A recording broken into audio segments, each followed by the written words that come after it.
안녕하셨습니까? 행복한 인생이 막 알베르토입니다. 최근 윤석열 대통령은 임기 내 기초연금 40만원 지급을 재차 확인한 상황인데요. 기초연금과 국민연금 개혁의 현재와 미래를 오늘 아주 쉽게 설명해 드리겠습니다.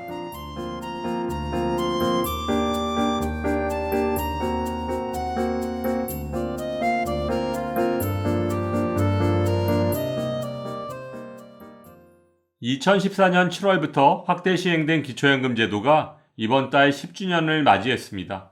기초연금은 만 65세 이상 소득 하위 70% 노인에게 세금으로 마련한 재원으로 매달 일정 금액을 지급하는 노후소득 보장장치의 한 가지인데요. 보험료, 즉 내가 돈을 한 푼도 내지 않고도 자격 요건만 충족한다면 매달 25일 기초연금을 받을 수 있기 때문에 노인 만족도가 매우 높습니다. 사실 기초연금은 2014년 시행 후 지난 10년간 노인빈곤 개선에 일정 부분 기여해 왔는데요. 국민연금공단의 자료에 따르면 노인빈곤율은 2012년 48.8%에서 2021년 37.7%로 낮아졌습니다. 만일 중간에 기초연금이 도입되지 않았다면 2021년 노인빈곤율은 44.9%에 달했을 텐데 기초연금 덕분에 노인빈곤율이 7.2% 떨어졌다고 해석할 수 있습니다. 기초연금의 전신은 노무현 정부 때 만든 기초노령연금법을 토대로 2008년 처음 지급된 기초노령연금인데요. 당시 기초노령연금은 만 65세 이상 소득 하위 70%에게 매달 10만원씩 지급했습니다. 이후 2012년 제18대 대통령 선거에서 박근혜 후보가 모든 노인에게 월 20만원을 지급하겠다고 공약했지만 대통령 당선 후 정부 재정의 한계를 핑계로 지급 범위를 종전대로 소득 하위 70%를 유지하며 지급액만 20만원으로 인상했고 명칭도 노령이 빠진 기초연금으로 바뀌며 2014년 7월 본격적으로 시행된 것입니다. 하지만 기초연금은 대통령 선거와 밀접하게 연계된 태생적 한계 때문에 대표적인 정치적 포퓰리즘으로 일각에서 비판을 받고 있는데요.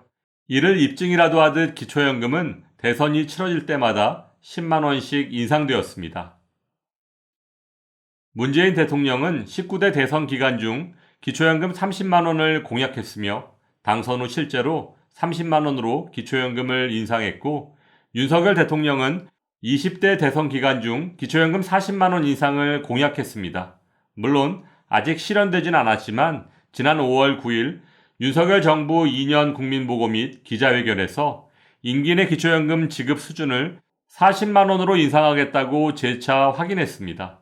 이처럼 만 65세 이상 노인 인구가 올해 1,000만 명을 돌파하는 등 급격히 증가하다 보니 정치권으로서는 엄청난 규모의 노인표를 의식해서 기초연금을 대선 때마다 주요 공약으로 내세웠지만 면밀한 검토 없이 기초연금을 확대하다 보니 국가 재정에 과도한 부담을 주었고 국민연금과도 충돌하는 일이 벌어지고 있는 것인데요.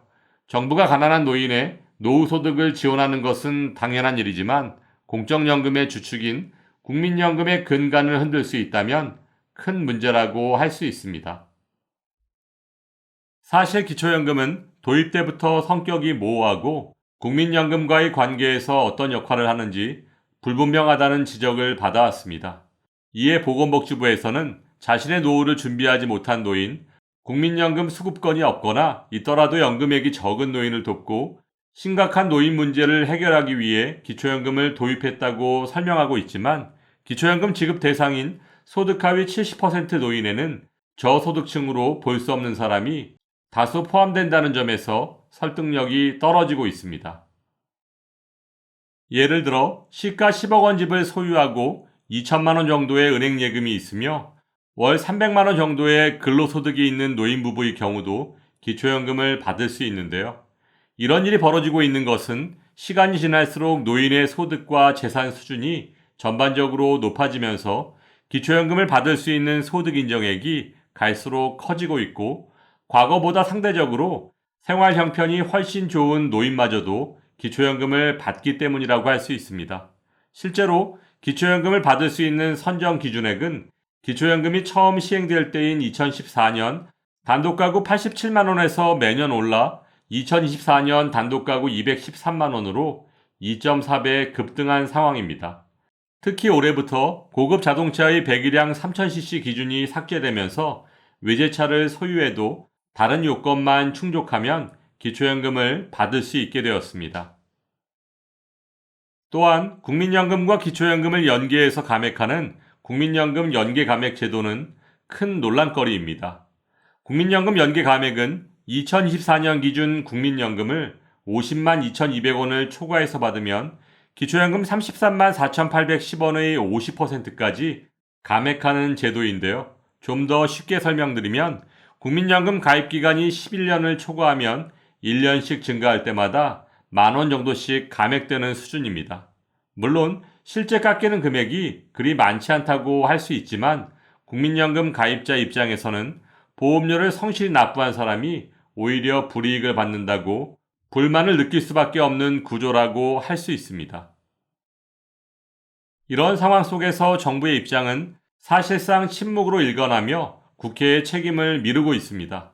국민연금과 기초연금 간의 적합성을 강조하며 서로 연계해야 한다는 원론적 입장만 표명하며 국회 논의와 공론화 과정을 지원하겠다고 할 뿐 주도적으로 정부 차원의 자체 개혁 방안을 내놓지 않고 있습니다.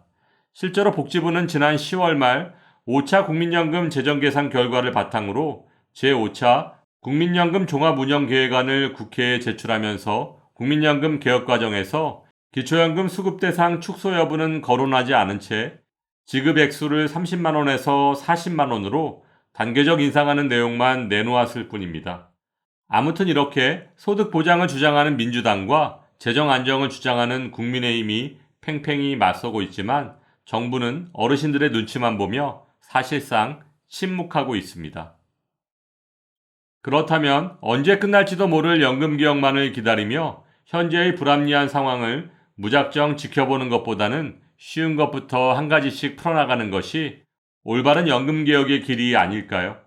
현재의 고금리, 고물가, 세수 부족 등의 경제적 상황을 고려할 때 그렇게 큰 예산이 들어가지 않지만 현재 국민연금 가입자와 기초연금 수급자가 가장 불편해하는 국민연금 연계 감액, 부부 감액과 같은 문제들부터 순차적으로 해결해 나가는 것이 바람직할 것으로 보여지는데요.